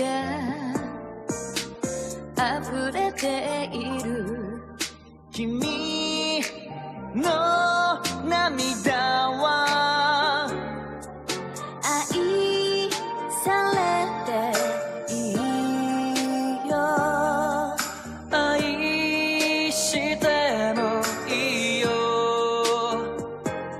嫌ってもいいよ本音がいいよ出会えたことが最高の最高初めての人生だしやってみなきゃわからぬものさ自由でいい My hero My hero See you tomorrow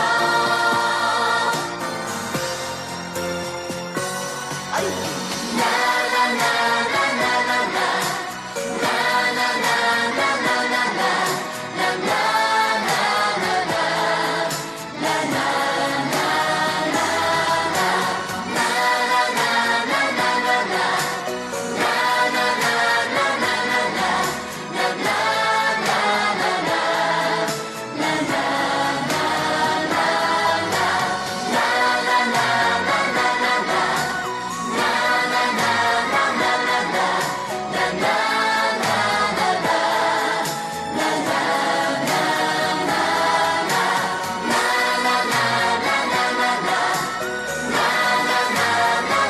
なありがとう My hero My hero See you tomorrow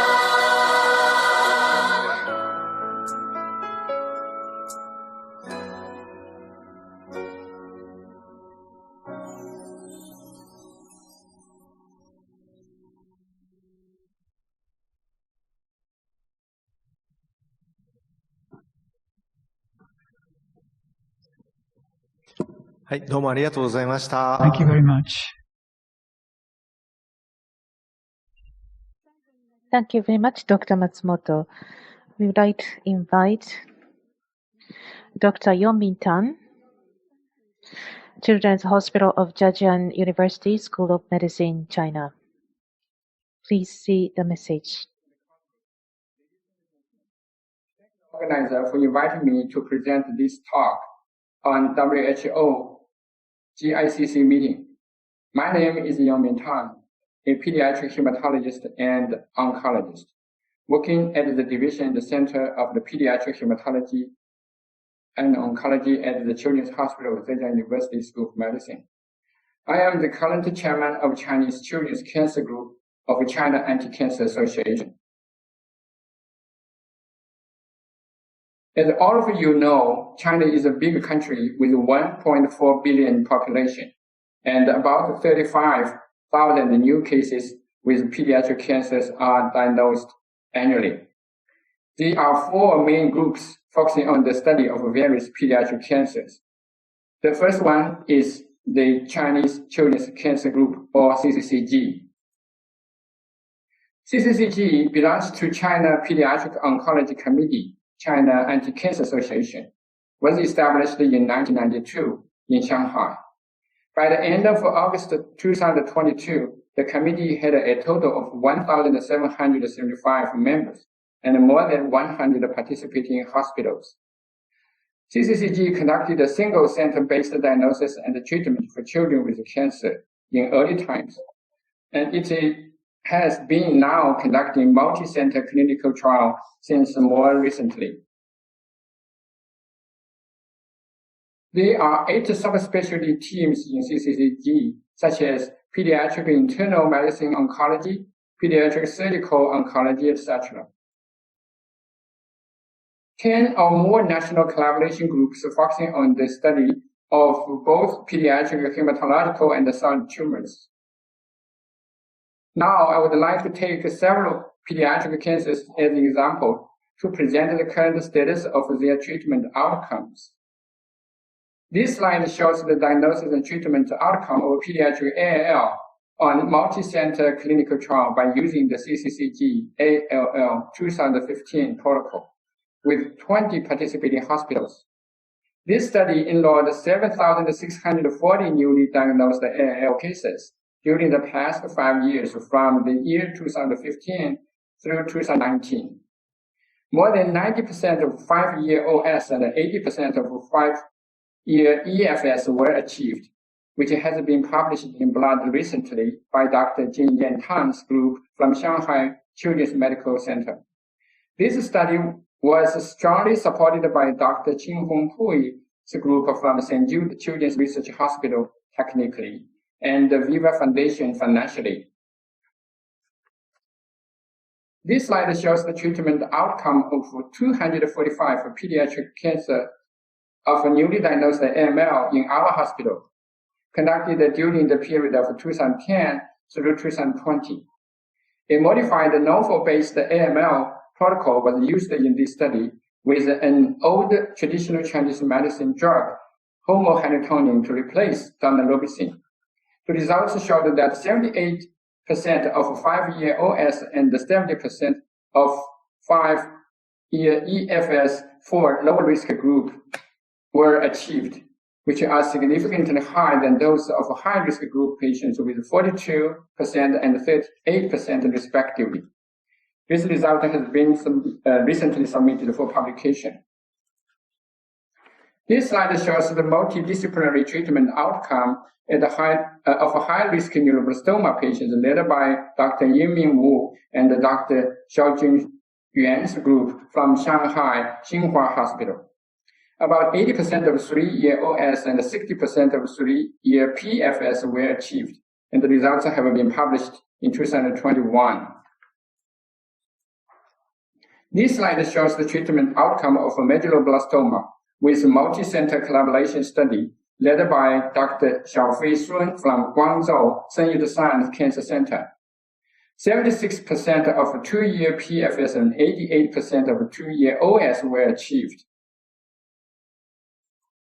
This slide shows a multi-center clinical study of 288 children with Wilms tumor by using the CCCG-WT 2015 protocol, which again was led by Dr. Jin Yan Tan from Shanghai Children's Medical Center. The results showed that 88.9% and 80% of 3-year OS and EFS were achieved for favorable histology Wilms tumor and unfavorable histology Wilms tumor respectively. This result has been published in Chinese Journal of Pediatrics recently. This slide shows that the clinical and the prognostic analysis of single-center multidisciplinary treatment for rhabdomyosarcoma in children led by Dr. Xiaoli Ma and Huanmin Wang's group from Beijing Children's Hospital. A total of 213 children with rhabdomyoblastoma were enrolled in this study. The results showed that 48% of 5-year EFS and 64% of 5-year OS were achieved. The result was published in Chinese Journal of Pediatrics in 2019. This slide illustrates the problems remain. Although we have achieved a very good treatment outcome in several pediatric cancers, such as ALL, Wilms tumor, Hodgkin lymphoma, etc., we still have many patients with a variety of pediatric cancers experiencing relapse with high mortality. So new diagnosis and treatment technologies needed to be explored, and more clinical trials and studies required to be carried out. Finally, I would like to thank all the participating medical staffs and the institutions from CCCG. I would also like to thank all the team members from our hospital. Thank you very much for your attention.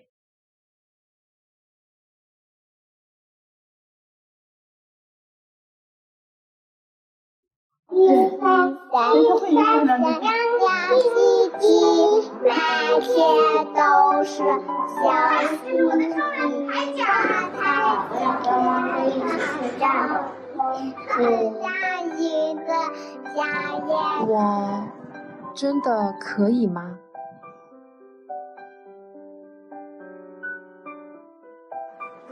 叔叔好。哎呀，小郑，今天看来心情不错嘛，啊？ 我们马上就要一起去打小怪兽了，你准备好了没有啊？准备好了。有信心吗？有信心，我相信你们是最厉害的。哦，太棒了，那我们一起加油！小郑妈妈，小郑的手术安排在明天。蔡医生，你刚刚说的呢，我们都明白了，谢谢您细致的讲解。就是我想再问一句啊，我们这个手术的风险是不是很大呢？是的，手术还是有一定的风险的啊，孩子的肿瘤很大，包绕了 多重要的血管啊、脏器，其中肾脏的动静脉也被包了。怎么样把肿瘤切得干净又能保留肾脏，的确还是有手术难度的啊。但是你知道，应该是在这个领域全国最优秀的团队之一。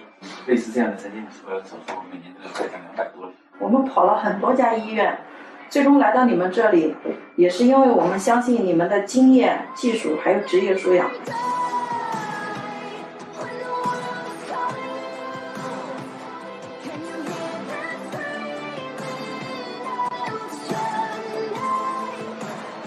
小郑啊，感觉怎么样啊？我很好，王叔叔。怪兽全都消灭了吗？那是，都消灭了，干干净净，你可勇敢了。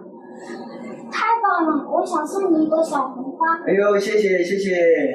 好，手术挺成功的，然后恢复感觉也挺好的，恭喜你们。好，谢谢王主任。然后你呢，应该也很快就会毕业啦，加油！谢谢王叔叔。好的。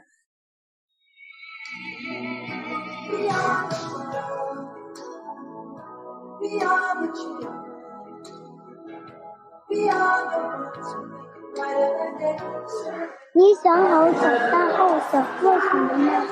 我的梦想是成为一名优秀的警察，保家卫国。梦想是当一名运动员，为国家争光。我长大了要当警察。我的梦想是长大当一名超级天使。加油！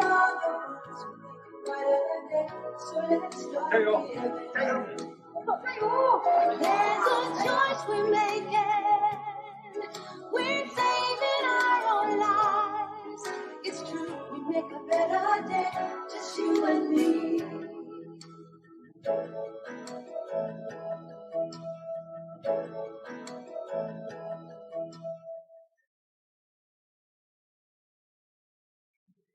皆様、素晴らしいご報告、お話をありがとう。Thank you very much for the report, wonderful report. While the survival rate for childhood cancer is rising, in other Asian countries, the survival rate is very low, and even drugs is inaccessible. And some are not properly diagnosed and do not have access to treatment. This is a very tough situation. Efforts made by each of our presenters today is a silver lining in such a situation. Our responsibility now is to expand on this silver lining so that we can see the light shining more clearly and brightly. Thank you very much.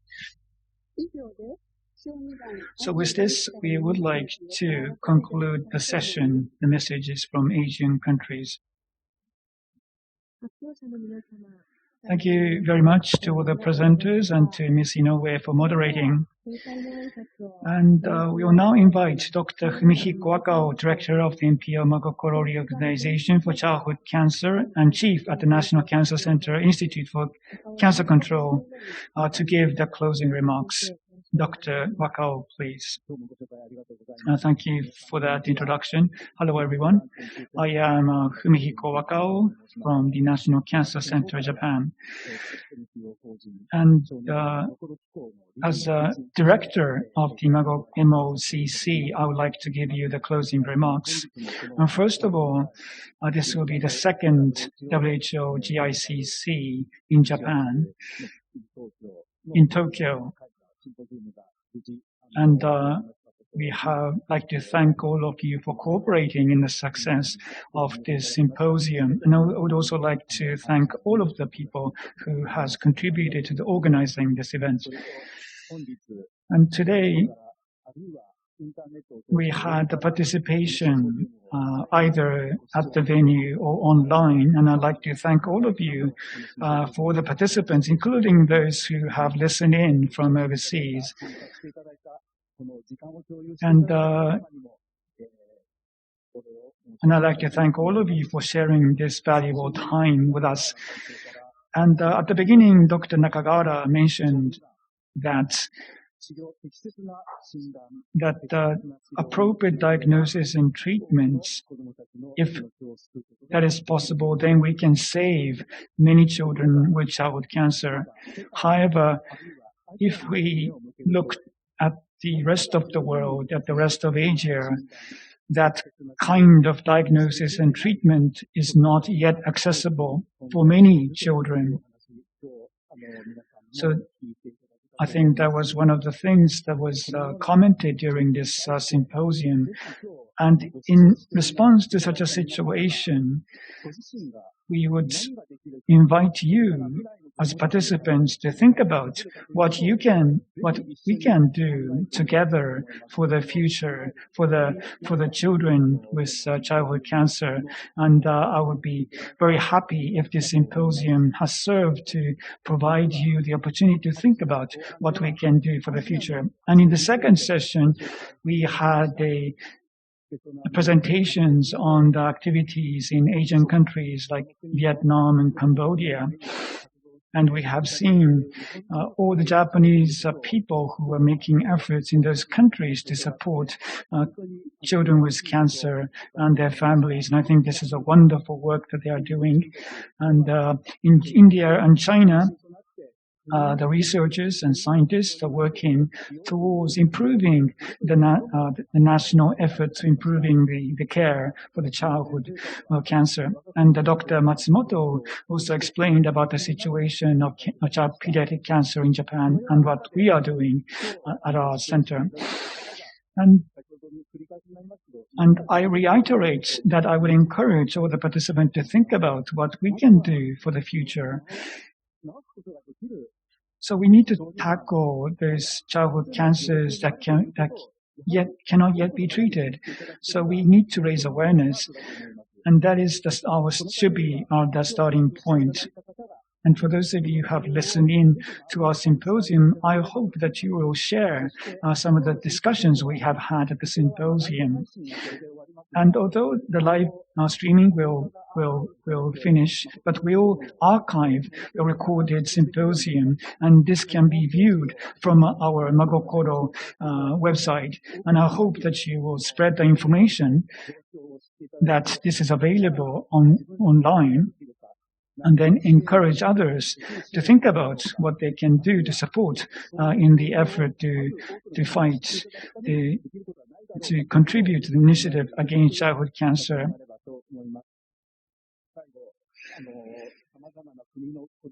Lastly, we did see videos of children with cancer smiling, and in order to lead these efforts into the future, it is dispensable that we have your efforts, and I'd like to thank you for listening to our symposium, and I'd like to ask for your future cooperation as well. Thank you very much. Dr. Wakao, thank you very much. We are now nearing the end of our events, but how did you feel about the symposium?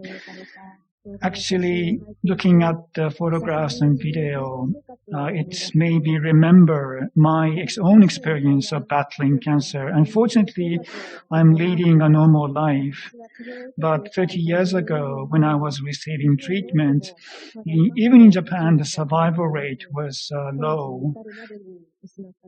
And of course, I lost some of my friends to cancer. And with time, there's been advances being made in treatment of cancers and improvement in the environment. And the world is taking new initiatives to fight childhood cancers, and this has been heartening. And also, Japan is leading some of these efforts, which made me feel proud. So the target number is 60%, but behind this number, there is the life story of each and every child who are battling cancer. This event has made me realize, to make me think what I can do as a mother, as a member of society, and as a cancer survivor. So tonight, I would like to go home and hug my 4-year-old son warmly, and also to realize that how very valuable that the ordinary life we have taken for granted, and how my life is made possible by the efforts of many people. And with that, we would now like to close the Go September campaign, Save All Children with Cancer in the World, the second WHO GICC in Tokyo, reaching 60% survival rate for children with cancer by 2030. Thank you very much for your participation and watching our 2-hour live webinar today.